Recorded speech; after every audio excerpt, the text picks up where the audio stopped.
നകുലൻ, ഗംഗ, മഹാദേവൻ. നകുലന്റെ ലൈംഗിക വിരക്തിയും ഗംഗയുടെ ലൈംഗിക ആസക്തിയും തന്നെയാണ് മണിച്ചിത്രത്താഴ് മുന്നോട്ട് വയ്ക്കുന്ന കഥ. യഥാർത്ഥത്തിൽ കഥയിലെ പ്രധാന വില്ലൻ എന്ന് പറയുന്നത് നകുലൻ തന്നെയാണ്. നകുലൻ എന്നാൽ കുലമില്ലാത്തവൻ, അല്ലെങ്കിൽ കുടുംബമില്ലാത്തവൻ, അല്ലെങ്കിൽ കുട്ടികളില്ലാത്തവൻ എന്നാണ് അർത്ഥം. മഹാദേവന്റെ കാമുകിയാണ് ഗംഗ. മഹാദേവൻ ആരും അറിയാതെ, പാർവതി പോലും അറിയാതെ തന്റെ ജടയിൽ ഒളിപ്പിച്ചു വെച്ചിരിക്കുന്ന കാമുകിയാണ് ഗംഗ. സംവിധായകനായ ഫാസിലും എഴുത്തുകാരനായ മധുമുട്ടവും അറിഞ്ഞുകൊണ്ട് തന്നെയാണ് ഇങ്ങനത്തെ പേരുകൾ ചൂസ് ചെയ്തത്. അവർ ആരും അറിയാതെ ആ സിനിമയിലൂടെ, ആ കഥാപാത്രങ്ങളിലൂടെ, പാട്ടുകളിലൂടെ ഒളിപ്പിച്ചു കടത്തുന്ന ആശയമാണ് ഈ പറയുന്ന ഒരാശയം. നകുലന്റെ ലൈംഗിക വിരക്തിയും ഗംഗയുടെ ആസക്തിയും. മണിച്ചിത്രത്താഴ് എന്ന സിനിമ 1993 റിലീസായതിനു ശേഷം സുപ്രസിദ്ധ എഴുത്തുകാരനും സംവിധായകനും തിരക്കഥാകൃത്തുമായ കലവൂർ രവികുമാറാണ് ഈ രീതിയിൽ ഒരു കണ്ടെത്തൽ നടത്തിയത്. അദ്ദേഹമാണ് ആദ്യമായി ഇതിനെപ്പറ്റി എഴുതുകയും ചെയ്തത്. അദ്ദേഹത്തിന്റെ കണ്ടെത്തലുകൾ ഇങ്ങനെയൊക്കെയാണ്. നകുലൻ എന്ന പേരിനർത്ഥം കുലം, കുലമില്ലാത്തവൻ എന്നാണ്. അതായത് ഫാമിലി ലൈഫ് ഇല്ലാത്തവൻ, അല്ലെങ്കിൽ കുടുംബമില്ലാത്തവൻ എന്നർത്ഥം. അതേപോലെ ഗംഗയുടെ കാമുകനായി വരുന്നവൻ മഹാദേവനാണ്. യഥാർത്ഥ കഥയിൽ മഹാദേവന്റെ കാമുകി തന്നെയാണ് ഗംഗ. മഹാദേവൻ തന്റെ ജടയിൽ ഒളിപ്പിച്ച രഹസ്യ കാമുകിയാണ് ഗംഗ. അതുകൊണ്ട് തന്നെ ആയിരിക്കാം അല്ലിയെ വിവാഹം കഴിക്കാൻ പോകുന്ന ഗംഗ ഇഷ്ടപ്പെടുന്ന ആ ആളുടെ പേര് മഹാദേവൻ എന്നവർ കൊടുത്തിരിക്കുന്നത്. അതേപോലെ സെൻട്രൽ കഥാപാത്രമായ ശോഭനയ്ക്ക് ഗംഗ എന്ന് പേര് കൊടുത്തതും. അതേപോലെ സിനിമയിൽ തിരക്കഥാകൃത്ത് തന്നെ എഴുതിയ ഗാനങ്ങൾ, ആ ഗാനങ്ങളിൽ ഈ ആശയം അദ്ദേഹം ഒളിപ്പിച്ച് കടത്തുന്നുണ്ട്. വരുവാനിൽ ആരുമില്ല ഒരു നാളും ഈ വഴിക്ക് എന്ന് ഗംഗ പറയുമ്പോൾ ഓൾറെഡി നകുലനെ വിവാഹം കഴിച്ച ഗംഗയ്ക്ക് ഇനി കാത്തിരിക്കാൻ ആരുമില്ല എന്ന് പറയുന്നു. അതേപോലെ പാതിചാരിയ വാതിലിൽ ആരെയൊക്കെയോ പ്രതീക്ഷിച്ചിരിക്കുന്നുണ്ട് എന്ന് ഗംഗ പറയുന്നുമുണ്ട്. അതിനർത്ഥം നകുലനിൽ നിന്നും നല്ലൊരു ജീവിതം കിട്ടാത്ത ഗംഗ വേറെ ആരോ വന്ന് തനിക്ക് നല്ലൊരു ജീവിതം തരും എന്ന് കാത്തിരിക്കുന്നു എന്നാണ്. ഈ ആശയം ശരിയാണോ എന്നറിയാൻ കലവൂർ രവികുമാർ സിനിമയുടെ തിരക്കഥാകൃത്തായ മധുമുട്ടത്തെ നേരിട്ട് പോയി കണ്ടു. ഈ കാര്യങ്ങൾ അദ്ദേഹത്തോട് പറഞ്ഞപ്പോൾ അദ്ദേഹം കുറച്ചു സമയം സംസാരിക്കാതിരുന്നു. അതിനുശേഷം രവികുമാറിന്റെ കൈകളിൽ പിടിച്ചുകൊണ്ട് അദ്ദേഹം പറഞ്ഞു, എന്റെ മനസ്സ് നീ മനസ്സിലാക്കിയല്ലോ എന്ന്. അതേപോലെ ഒരിക്കൽ കലവൂർ രവികുമാർ ഇതേ കാര്യം ഫാസിലിനോട് സംസാരിച്ചു. അദ്ദേഹം സംസാരിച്ചത് ഇങ്ങനെയാണ്: നകുലന്, അതായത് സുരേഷ് ഗോപിക്ക് അറിയുമോ ഇതിനകത്ത് ഇങ്ങനൊരു കഥയുള്ള കാര്യമെന്ന്? ഫാസിൽ പറഞ്ഞു, സുരേഷ് ഗോപിക്ക് എന്നല്ല, ആർക്കും തന്നെ അതറിയില്ല, ഞങ്ങൾക്ക് മാത്രമേ അറിയൂ എന്ന്. എന്തുകൊണ്ടായിരിക്കാം ഈ രഹസ്യം അവർ ഒളിപ്പിച്ചു കടത്തിയത്? ശരിക്കും കഥയിൽ ഇവർക്ക് മാത്രമേ ഇതറിയാവുള്ളൂ. യഥാർത്ഥത്തിൽ എല്ലാം അറിയാവുന്ന സണ്ണിക്ക് ഇതും അറിയാം. സണ്ണിയുടെ ആക്ഷൻസ്, റിയാക്ഷൻസ്, ഇതിലെല്ലാം ഇത് വ്യക്തമാണ്. എന്നാൽ ആ കഥാപാത്രമായി മാറിയ മോഹൻലാലിന് ഇത് അറിയാമോ എന്ന് ചോദിച്ചാൽ അദ്ദേഹത്തിന് അറിയാമോ എന്ന കാര്യത്തിൽ സംശയമാണ്. അത്ര ബ്രില്യൻ്റ് ആയിട്ടാണ് സംവിധായകനും എഴുത്തുകാരനും ഈ രഹസ്യം ഈ പടത്തിനകത്തുകൂടെ കൺവേ ചെയ്തിരിക്കുന്നത്. എന്നാൽ മലയാളികൾ അതത്ര വലിയ കാര്യമാക്കിയില്ല എന്നതാണ് സത്യം. കാരണം ആ കാലഘട്ടത്തിന്റെ പ്രശ്നമാണ്. ആ കാലഘട്ടത്തിൽ ഈ രീതിയിലുള്ള സ്റ്റഡികളോ, അല്ലെങ്കിൽ ഫാമിലി ലൈഫിനെ പറ്റിയിട്ടുള്ള സ്റ്റഡികളോ, അല്ലെങ്കിൽ ഇങ്ങനത്തെ പ്രശ്നങ്ങളോ ഒന്നും ചർച്ച ചെയ്യപ്പെടുന്ന ഒരു കാലഘട്ടമായിരുന്നില്ല. യഥാർത്ഥത്തിൽ ഈ ആശയം തന്നെയാണ് സിനിമയുടെ കാതൽ, അഥവാ സിനിമയുടെ ആത്മാവ്. അതുകൊണ്ട് തന്നെയാണ് സംവിധായകനും തിരക്കഥാകൃത്തും കഥാപാത്രങ്ങൾക്ക് ഈ രീതിയിൽ പേര് കൊടുത്തത്. സിനിമയിൽ ഈ വാദം സാധൂകരിക്കുന്ന സീനുകൾ ഏതൊക്കെയാണ് എന്ന് നോക്കുകയാണെങ്കിൽ, നകുലനും ഗംഗയും തമ്മിൽ ഇന്റിമേറ്റ് ആയിട്ടുള്ള ഒരു സീനുകളും സിനിമയിൽ കാണിക്കുന്നില്ല. അതേപോലെ ഗംഗ പലപ്പോഴും നകുലനോട് ഉറങ്ങുന്നതിന് മുൻപായി കൂടെ കിടക്കാൻ വരുമോ എന്ന് ചോദിക്കുന്നുണ്ട്. അതെല്ലാം ഗംഗയുടെ നകുലനോടുള്ള ക്ഷണങ്ങളാണ്. എന്നാൽ നകുലൻ അതെല്ലാം നിരാകരിക്കുന്നത് സിനിമയിൽ കാണിക്കുന്നുണ്ട്.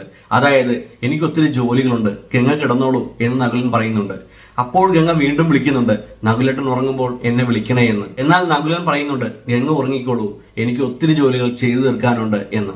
ശരിയാണ്, നകുലൻ ഒരു സെൻട്രൽ ഗവൺമെന്റ് ഓഫീസറാണ്, അദ്ദേഹത്തിന് ഒത്തിരി കാര്യങ്ങൾ ചെയ്തു തീർക്കാനുണ്ട്. എന്നാലും അദ്ദേഹത്തിന്റെ ഭാര്യയുടെ ഒറ്റപ്പെടൽ അദ്ദേഹം മനസ്സിലാക്കുന്നില്ല. അതേപോലെ ഡോക്ടർ സണ്ണി നകുലനെ ശ്രീദേവിയോടൊപ്പം അമ്പലത്തിൽ തൊഴാൻ വിടുന്നുണ്ട്. എന്നാൽ അതിൽ ഗംഗയ്ക്ക് യാതൊരു പരാതിയുമില്ല.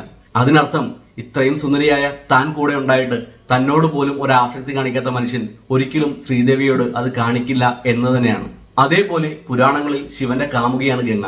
ശിവൻ ഗംഗയെ പാർവതി പോലും അറിയാതെ തന്റെ ജടയിൽ ഒളിപ്പിച്ചു വെക്കുകയാണ് ചെയ്യുന്നത്. അതേപോലെ ഇവിടെ അല്ലിയെ വിവാഹം കഴിക്കാൻ പോകുന്ന കഥാപാത്രത്തിന്റെ പേര് മഹാദേവൻ എന്നാണ്. മഹാദേവൻ എന്നാൽ ശിവൻ എന്നാണ് അർത്ഥം. ആ മഹാദേവനോടാണ് ഗംഗയ്ക്ക് പ്രണയം തോന്നുന്നത്. അന്ന് കഥകളി കാണാൻ പോകുന്ന ദിവസം നകുലൻ പോകുന്നില്ല. നകുലൻ പോകാതെ ഗംഗയെ ഒറ്റയ്ക്ക് പറഞ്ഞു വിടുകയാണ് ചെയ്യുന്നത്. സണ്ണിയാണ് നിർബന്ധിച്ച് നകുലനെ കൂട്ടിക്കൊണ്ടു പോകുന്നത്. അതായത് ഗംഗ വിളിക്കുന്ന പല സാഹചര്യങ്ങളിലും നകുലൻ ഗംഗയോട് ഒറ്റയ്ക്ക് പോയിക്കൊള്ളാൻ പറയുന്നുണ്ട്. അല്ലെങ്കിൽ ആഭരണങ്ങൾ എടുക്കാനും നകുലൻ ഗംഗയോട് ഒറ്റയ്ക്ക് പോയിക്കൊള്ളാൻ പറയുന്നുണ്ട്. എല്ലാവിധ സൗകര്യങ്ങളും നകുലൻ ഗംഗയ്ക്ക് കൊടുക്കുന്നുണ്ട്. എന്നാൽ ഗംഗ ആഗ്രഹിക്കുന്നത് മാത്രം നകുലൻ ഗംഗയ്ക്ക് കൊടുക്കുന്നില്ല. അന്ന് രാത്രിയാണ് ഗംഗയ്ക്കുള്ളിലെ മനോരോഗി മഹാദേവനെ കയറി പിടിക്കുന്നത്. എന്നിട്ട് മഹാദേവൻ ഗംഗയെ നശിപ്പിക്കാൻ ശ്രമിച്ചു എന്ന രീതിയിൽ ആരോപിക്കുന്നത്. അതേപോലെ മഹാദേവനിൽ നിന്നും അല്ലിയെ അകറ്റാൻ വേണ്ടി അല്ലിയെ ആക്രമിക്കാൻ വരെ ഗംഗ തയ്യാറാകുന്നുണ്ട്. അല്ലിയെ തെക്കിനിയിലൂടെ ഗംഗ അപായപ്പെടുത്താൻ ഓടിക്കുന്നുണ്ട്. ഈ സീനുകളെല്ലാം മുന്നോട്ട് വയ്ക്കുന്നത് ഇതേ ആശയം തന്നെയാണ്. അതേപോലെ ആ പാട്ടിനെ പറ്റി പറയുകയാണെങ്കിൽ ആ പാട്ടിൽ പറയുന്നുണ്ട് ഗംഗ ആരെയൊക്കെയോ കാത്തിരിക്കുന്നു എന്ന്. അതേപോലെ തന്റെ ജീവിതത്തിലേക്ക് ഇനി ആരും വരില്ല എന്നും ഗംഗ പാട്ടിൽ പറയുന്നുണ്ട്. എന്നാലും പാതിചാരിയ വാതിൽ താൻ ആരെയൊക്കെയോ കാത്തിരിക്കുമെന്നും ഗംഗ പറയുന്നുണ്ട്. അതേപോലെ ആ പാട്ടിൽ പറയുന്നുണ്ട് പലവട്ടം പൂക്കാലം വന്നിട്ടും പൂക്കാത്ത മാങ്കൊമ്പാണ് താൻ എന്ന്. ഇത് ഒരു ബിംബകൽപ്പനയാണ്. താൻ ഇപ്പോഴും കന്യകയാണ് എന്ന് നിരാശയോടെ പറയുന്ന ബിംബകൽപ്പന. അതേപോലെ സിനിമയിൽ നോർമലായിട്ടുള്ള ഗംഗ എപ്പോഴും നിരാശയിലാണ്. അതേപോലെ നവവധുക്കളായിട്ട് പോലും സിനിമയിൽ എപ്പോഴും നിരാശയോടെ നടക്കുന്ന ഗംഗയാണ് നമുക്ക് കാണാൻ കഴിയുന്നത്. ഗംഗയുടെ നിരാശ തന്നെയാണ്, അല്ലെങ്കിൽ ഗംഗയുടെ ഒറ്റപ്പെടൽ തന്നെയാണ് ഗംഗയിലെ മനോരോഗി ഉണരാൻ കാരണമായത്. ഗംഗയുടെ ഈ നിരാശയാണ് നകുലനോട് പകയായി മാറുന്നത്. എന്നാൽ പുറമേ കാണുമ്പോൾ എന്തുകൊണ്ടും നല്ലവനായ ഭർത്താവ്, തന്നെ ഒരു വാക്കുകൊണ്ട് പോലും നോവിക്കാത്ത ഭർത്താവ്, അദ്ദേഹത്തോട് പകയോ ദേഷ്യമോ കാണിച്ചാൽ സമൂഹം എന്തു പറയും? എങ്ങനെ സൊസൈറ്റിയെ ഇത് കൺവിൻസ് ചെയ്യും? എങ്ങനെ തന്നെ ഇത് കൺവിൻസ് ചെയ്യും എന്ന ഒരു പ്രശ്നം അവിടെയുണ്ട്. അങ്ങനെയാണ് ഗംഗയ്ക്കുള്ളിലെ ഉപബോധ മനസ്സ് മറ്റൊരു വഴി കണ്ടെത്തുന്നത്. താൻ ഗംഗയല്ലെന്നും നാഗവല്ലിയാണെന്നും പണ്ട് നാഗവല്ലിയെ കൊന്ന ആ തമ്പുരാനാണ് തന്റെ ഭർത്താവായി ഇപ്പോൾ നടക്കുന്ന നകുലനെന്നും ഗംഗയുടെ മനസ്സ് പറഞ്ഞുറപ്പിക്കുന്നു. അങ്ങനെ ഗംഗയ്ക്ക് നകുലനോട് പക വീട്ടാൻ ഒരു വഴി കണ്ടെത്തുന്നു. അങ്ങനെയാണ് ആ നാഗവല്ലിയുടെ വ്യക്തിത്വം തന്നിലേക്കെടുത്ത് ആ നാഗവല്ലിയുടെ ശത്രുവായ കാരണവരായി തന്റെ ഭർത്താവിനെയും കണ്ട് അദ്ദേഹത്തെ കൊല്ലാനായി ഗംഗ മുതിരുന്നത്. കഥാപാത്രങ്ങളിൽ ഈ കാര്യങ്ങൾ അറിയാവുന്ന ഒരേ ഒരാൾ സണ്ണിയാണ്. എന്നാൽ സണ്ണി ഈ കാര്യം ആരോടും പറയുന്നില്ല, ഇൻക്ലൂഡിംഗ് പ്രേക്ഷകരോട് പോലും സണ്ണി ഇത് പറയുന്നില്ല. അതുകൊണ്ടാണ് സണ്ണി എന്ന വ്യക്തിയിൽ നിന്നും നമ്മളിത് കേൾക്കാത്തത്. സണ്ണി ഇതിനെ ഗംഗയുടെ പാസ്റ്റ് ലൈഫുമായാണ് പറയുന്നത്. സണ്ണി ഗംഗയുടെ അസുഖത്തിന് കാരണമായി പറയുന്നത് ഗംഗയുടെ പാസ്റ്റ് ലൈഫാണ്. ആ കാരണം സണ്ണി പറയുന്നത് നകുലനോടാണ്. വേറൊന്നും കൊണ്ടല്ല, നകുലനാണ് യഥാർത്ഥ വില്ലൻ, അല്ലെങ്കിൽ നകുലനാണ് ഗംഗയുടെ അസുഖത്തിന് കാരണക്കാരൻ എന്ന് നകുലൻ മനസ്സിലാക്കിയാൽ നകുലൻ ഭയങ്കരമായ സങ്കടത്തിലേക്ക് പോകും. അതുമാത്രമല്ല, കൂട്ടുകാരനായ സണ്ണിക്ക് ഒരിക്കലും പറയാൻ പറ്റുന്ന കാര്യമല്ല ഈ ഒരു കാര്യം. അതുകൊണ്ട് തന്നെയാണ് സണ്ണി ഇങ്ങനൊരു കാര്യം നകുലനോട് പറയാതെ, സണ്ണി നമ്മളോടും പറയാതെ മറ്റൊരു കാര്യം നകുലനോട് പറഞ്ഞ് ഗംഗയുടെ രോഗത്തെ ചികിത്സിക്കുന്നത്. യഥാർത്ഥത്തിൽ ഗംഗയെ സണ്ണി നകുലന്റെ കൂടെ വിട്ടപ്പോൾ വീണ്ടും ആ പ്രശ്നത്തിലോട്ട് തന്നെയാണ് സണ്ണി പറഞ്ഞു വിട്ടിരിക്കുന്നത്.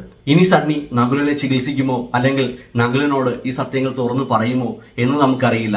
പറഞ്ഞാൽ ചിലപ്പോൾ വീണ്ടും നാഗവല്ലി വരില്ലായിരിക്കും, അല്ലെങ്കിൽ അവരുടെ ജീവിതത്തിലെ പ്രധാന പ്രശ്നം അങ്ങനെ തന്നെ നിലനിൽക്കുകയും ആ ജീവിതം ഒരർത്ഥമില്ലാത്ത ജീവിതമായി മാറിപ്പോവുകയും ചെയ്യും. പക്ഷേ അത് നമുക്കറിയില്ല. സിനിമ അതിനു മുൻപേ അവസാനിച്ചു പോയിരിക്കുന്നു. വീഡിയോയും വീഡിയോയിലെ ആശയവും ഇഷ്ടപ്പെട്ടെങ്കിൽ ലൈക്ക് ചെയ്യുക, ഷെയർ ചെയ്യുക, സബ്സ്ക്രൈബ് ചെയ്യുക. നന്ദി.